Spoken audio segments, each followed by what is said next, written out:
ఇక మహబూబాబాద్ జిల్లా కురివి ప్రసిద్ధి చెందిన భద్రకాళి సమేత శ్రీ వీరభద్ర స్వామి కళ్యాణానికి అధికారులు అన్ని ఏర్పాట్లు చేశారు. ఉదయం వేకుజామున నుంచే భక్తులు బారులు తీరారు. ఇక వీరభద్ర స్వామికి అభిషేకం అర్చనలతో భక్తులు పూజిస్తున్నారు. ఈ కళ్యాణ మహోత్సవానికి సుమారు 50,000 మంది పైగా భక్తులు హాజరవుతారని అధికారులు తెలిపారు. భక్తులకు ఇబ్బందులు కలగకుండా చలవ పందిలు, మంచి నీరు సౌకర్యం, మరుగుదొడ్లు, అదేవిధంగా పార్కింగ్ స్థలాలు ఏర్పాట్లు చేశారు. ఎన్నికల కోడ్ ఉన్నందున రాజకీయ నాయకులు ఫ్లెక్సీలు పెట్టొద్దంటూ అధికారులు సూచించారు. పాలంపేట పంచాయత్ సెక్రటరీ. ఇక్కడ కలెక్టర్ గారి ఇన్స్ట్రక్షన్స్ ప్రకారం మహాశివరాత్రి ఏర్పాట్లో భాగంగా గత 4 రోజుల నుంచి శానిటేషన్ వర్క్స్ చేస్తూనే ఉన్నాం. రెగ్యులర్గా లేబర్ని ఒక 20 మందిని ఎంగేజ్ చేసి మార్నింగ్ ఒక షిఫ్ట్, ఈవినింగ్ ఒక షిఫ్ట్ వరకు చేస్తున్నాము. వేరే పక్క కార్యదర్శులను కూడా డిప్యుటేషన్ మీద తీసుకొని వాళ్ళని కూడా ఈ లేబర్ని వాళ్ళకి ఎంగేజ్ చేసేసి ప్లేసెస్ ఐడెంటిఫై చేసి వాళ్ళతో శానిటేషన్ ఎప్పటికప్పుడు క్లీన్ చేపిస్తున్నాము. ఒక 4 పార్కింగ్ ఏరియాస్ చెప్పారు.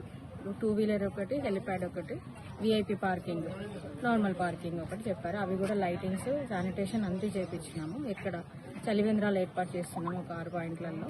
భక్తులకు ఎటువంటి ఇబ్బందులు కలగకుండా ఎప్పటికప్పుడు ట్రాఫిక్ క్లియర్ అయ్యేలాగా వాళ్ళు పోలీస్ సిబ్బందికి అన్ని రకాలుగా హెల్ప్ చేస్తారు. పోలీసు వాళ్ళకి కూడా మొత్తం ల్యాండ్ అంతా నీట్గా చేసి అప్పచెప్పేసినాము. వాళ్ళ ఏర్పాట్లు వాళ్ళు చేసుకున్నారు. లైటింగ్ అరేంజ్మెంట్స్ కూడా అయిపోయాయి కంప్లీట్గా. నా పేరు శ్రీనివాస్, నేను మండల పంచాయతీ ఆఫీసర్ వెంకటాపూర్.